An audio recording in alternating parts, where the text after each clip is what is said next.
De feminismos y cosas peores, desmontando las falacias del feminismo actual. Esta presentación contiene un resumen, un esbozo de los antecedentes históricos del feminismo, un apartado que le llamo el precio de la píldora roja, que se divide en la lucha por la igualdad, mi cuerpo, mi decisión, paridad de género, la brecha salarial, el patriarcado y la ideología de género, y termino con conclusiones. Mucho se ha hablado de los feminismos, porque hay varios, de sus postulados y de sus contrastantes periodos llamados olas.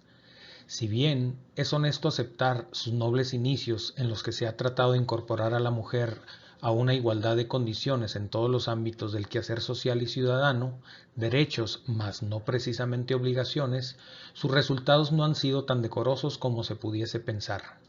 Este ensayo intenta dar un pequeño esbozo de las principales peleas por las que el feminismo actual no es más que un arma política y totalitaria de chantaje en contra de la población masculina, así como una verdadera amenaza a las propias mujeres que, en ignorancia, han servido como idiotas útiles para este movimiento que dista mucho de luchar por la igualdad, frase tan trillada que ostenta su definición. Las feministas radicales, como se hacen llamar hoy en día, apuestan por un marxismo cultural, entendido como una analogía a lo que en su momento Marx y Engels establecían en su lucha de clases, las cuales la guerra que se perpetraba en ese entonces entre el opresor, es decir, el burgués, y el oprimido, es decir, el proletariado, se gesta ahora como una nueva versión de lucha entre el patriarcado opresor, es decir, los hombres, y las oprimidas mujeres que, según ellas, han vivido y sufrido una sistemática dominación por parte de este grupo heteropatriarcal. Nótese el uso del discurso en que la izquierda se sustenta. Debemos hacer notar que no solo las mujeres han sido las promotoras en la lucha por los derechos igualitarios. Esto lo podemos trasladar incluso a la época griega, en donde Platón, en su República, admite que las mujeres y los hombres son de igual naturaleza, aunque de menor fuerza física, por lo que su participación en las tareas del Estado solo depende de sus aptitudes. Por otro lado, fue un hombre, el francés Charles Fourier, quien a manera de neologismo comienza a utilizar el término feminismo en los movimientos de reivindicación de las mujeres y que,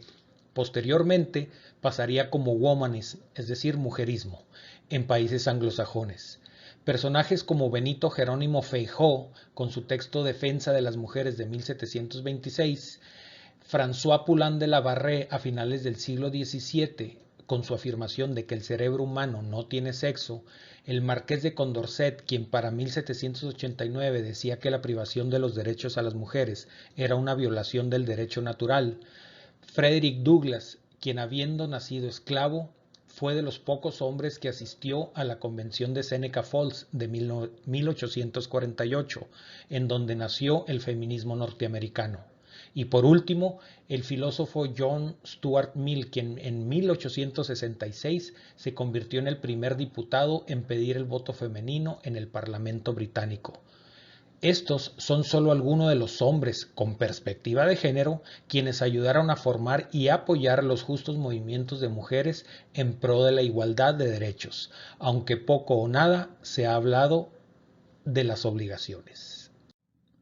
Salvo en algunas geografías del planeta, donde justo brillan por su ausencia las feministas, las mujeres en general gozan desde hace muchos años de igualdad de condiciones en materia de derechos tales como elegir qué hacer con su propio cuerpo, el derecho a la propiedad, al libre pensamiento y expresión, a la reunión en público, a la democracia y a la cuestión laboral. Es curioso ver que cuando se les cuestiona a estas feministas de Occidente el nombrar un derecho que el hombre tenga y ellas no, titubean y terminan por molestarse con quien las cuestionan, atacándolo en la mayoría de las veces verbal e incluso hasta físicamente. En otras palabras, cualquier mujer puede hacer en su cuerpo lo que se desee, es decir, tatuajes, perforaciones, modificaciones estéticas y demás. Puede dedicarse a lo que le plazca, puede estudiar lo que desee. Son actualmente el mayor índice de ingreso y egreso de ciertas universidades. Adquirir un vehículo, una vivienda por medio de créditos privados en instituciones bancarias o incluso por fondos estatales. Pueden organizarse de la manera que lo consideren, pueden leer y escribir acerca de cualquier tema, pueden votar, ser votadas y ni qué decir de los beneficios que obtienen algunas al casarse y después divorciarse de personajes con ingresos extremadamente altos. En un irónico contraste a lo expuesto anteriormente, los hombres sí sufren en su mayoría por derechos que ellas poseen y que ellos no. Un ejemplo claro es la decisión de abortar al producto. Es decir, si ella decide por su propio cuerpo, puede asesinar al hijo en gestación sin que el hombre pueda hacer algo por evitarlo, al menos no legalmente a este momento. A pesar de que dicha decisión es hacia otra persona con un ADN diferente que se encuentra en la máxima vulnerabilidad y que por si fuera poco es su propio hijo. En contraste, el hombre está obligado a pagar la manutención de ese hijo aun y cuando éste pudiese no desear que se consume el embarazo y por consecuencia el alumbramiento, ya que esto es resultado de la decisión de la madre. Por poner otro ejemplo de gran envergadura, es lo referente a la cuestión de la custodia compartida al momento de una separación. Es claro ver cómo las leyes se inclinan hacia la madre y en perjuicio del padre, el cual se convierte en un simple visitador temporal de horario restringido y a veces hasta con la presencia de un tercer vigía por parte de las autoridades. Pero eso sí, de un gran porcentaje de descuento en su sueldo no se salva hasta que el niño cumpla la mayoría de edad. Ha habido casos en los Estados Unidos que aún y comprobando la infidelidad por parte de la madre, el supuesto padre está obligado a cumplir con las obligaciones de manutención, so pena de ir a la cárcel en un caso contrario. Ya no es raro, sobre todo en estos momentos en nuestro país, el escuchar que se busca tener un mismo porcentaje de hombres y mujeres en la política, en las empresas y en la academia. Lo que no escuchamos es que esta supuesta paridad es un sinsentido, ya que se parte de que tanto hombres como mujeres tenemos los mismos gustos e inclinaciones por la totalidad de las profesiones y oficios, cosa más alejada de la realidad. Si verdaderamente aplicásemos esta paridad a todos los campos, tendríamos que desemplear a millones de educadoras de nivel preescolar, así como a otros tantos millones de enfermeras del sector salud para poderle dar cabida a todos estos hombres que se quedan sin trabajo por el sesgo de género que dichas profesiones ostentan. De igual manera, no se ven a las mujeres ansiosas por entrar a labores como la minería, la recolección de basura, los trabajos peligrosos o desagradables, o aquellos que requieran un esfuerzo físico considerable como son el de albañil, los bomberos, pero sí las vemos quejándose cuando supuestamente no se les permite entrar a labores como las de STEM, Science, Technology, Engineering y Matemáticas por sus siglas en inglés. Campos en los que, como en el caso de países con mayor apertura como Finlandia, han arrojado datos en los que por una simple inclinación por razones de sexo, las mujeres tienden a escoger empleos en los que se tenga trato con la gente y las personas, al igual que los hombres tienden a preferir empleos y profesión en las que implique un cierto grado de solución mecánica práctica, premisa comprobable que no se escucha en el discurso general. Tema trillado y ampliamente explicado, pero que sin embargo las feministas insisten en promover. Si esto fuese cierto, lo de la brecha salarial, y verdaderamente existiera un patriarcado opresor que conspire en su contra en un capitalismo como en el que vivimos, cualesquier empresario con dos dedos de frente emplearía puras mujeres para ahorrarse un 23% en su nómina, cosa nada despreciable para ninguno de ellos, sea cual fuere el tamaño de su recurso humano.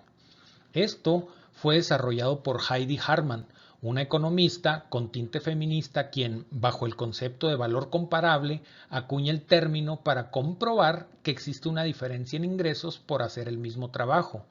sino que también es responsable del mito de la feminización de la pobreza en sociedades occidentales. Lo que no comenta Hartman es que en su análisis se tuvo una mala interpretación de los datos, Se tomaron en cuenta variables muy generales y simplemente se prorrateó horas laborales contrastadas con ingresos, sin tomar en cuenta cuestiones como grados de especialización, experiencia, si el empleo es en sector público o privado, si son empleos fijos, temporales, del mercado informal y muchas otras cuestiones ignoradas seguramente o a manera de comprobar su hipótesis. Cuando escuchamos la palabra patriarcado, nos vuelca una especie de carga negativa en el que el perpetrador automáticamente es el hombre. Este es el argumento falaz con el que las feministas han tratado y logrado, en muchos casos, de desprestigiar la labor de los hombres a lo largo de la evolución de las sociedades. De igual manera, como se ha expuesto en apartados anteriores, no se han tomado en cuenta, por un lado, los esfuerzos y resultados que hoy en día vivimos y gozamos producto de hombres que tuvieron a bien hacer de esta vida una mejor vida. Descubrimientos, invenciones y demás pasan por alto bajo las premisas que las feministas enarbolan. Si bien es importante aceptar que en gran medida muchas de las sociedades han tenido una postura y criterio patriarcal, este por sí mismo no es un sinónimo de negatividad. De igual manera, se ignora que en ese sistema heteropatriarcal las sociedades se han dividido las labores por cuestiones meramente de naturaleza reproductiva y de seguridad. Es decir, si un hombre puede fecundar a diversas mujeres por un periodo de tiempo determinado y esto no le acarrea mayor conflicto para desempeñar su labor, mientras que la mujer solo puede ser fecundada por un hombre y esto le acarrea un cuidado especial por un periodo de alrededor de 40 semanas, lo lógico es que las labores se repartan por un lado por dicha cuestión natural. De igual manera, en muchas sociedades aún patriarcales, el poder de la matriarca ha fungido un papel primordial, como en el quedarse con los hijos para su disfrute, el obtener ingresos del anterior esposo, el de la toma de decisiones importantes o incluso en el pago de un dote a la hora de contraer matrimonio. Este y muchos otros aspectos son ignorados al levantar la bandera de la opresión sistemática y desencarnada por parte de unos hacia las otras, como si todos los hombres gozaran de tales beneficios o si todas las mujeres sufriesen de los perjuicios que se les imprimen. El surgimiento de nuevas ideologías ha venido a transformar a las sociedades actuales. La ideología de género pretende ser una nueva forma del quehacer humano a partir de la destrucción de la familia nuclear. Con ello y bajo el supuesto de incorporar en igualdad a la mujer, ha venido a transformar negativamente a la base de toda sociedad, que es la familia. Incorporar a la mujer al campo laboral formal ha sido una estrategia para tener más personas económicamente activas y sujetos de gravar fiscalmente. Por otro lado, con ello se deja a los hijos al manejo del Estado, ya que aunque la mujer se incorpore a la economía, los roles no se han invertido, es decir, si bien algunas parejas modernas han sabido repartir las labores domésticas y de cuidado de los hijos entre ellos, la mayoría de las parejas no han transformado este nuevo modelo de obtención de ingresos, logrando un detrimento hacia la mujer teniendo una doble labor.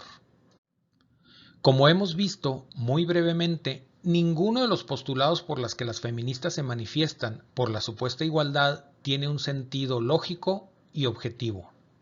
Lamentablemente, ni ellas mismas se han dado cuenta de que han sido manipuladas por grupos de facto con intereses muy ajenos a los que ellas creen defender.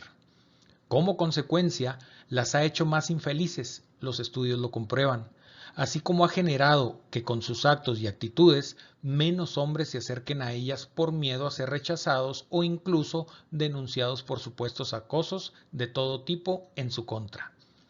De igual manera, ha resultado en un incremento de lesbianismo y transgenerismo justo en su grupo poblacional, situación que repercute directamente en la población de reemplazo necesaria para toda sociedad.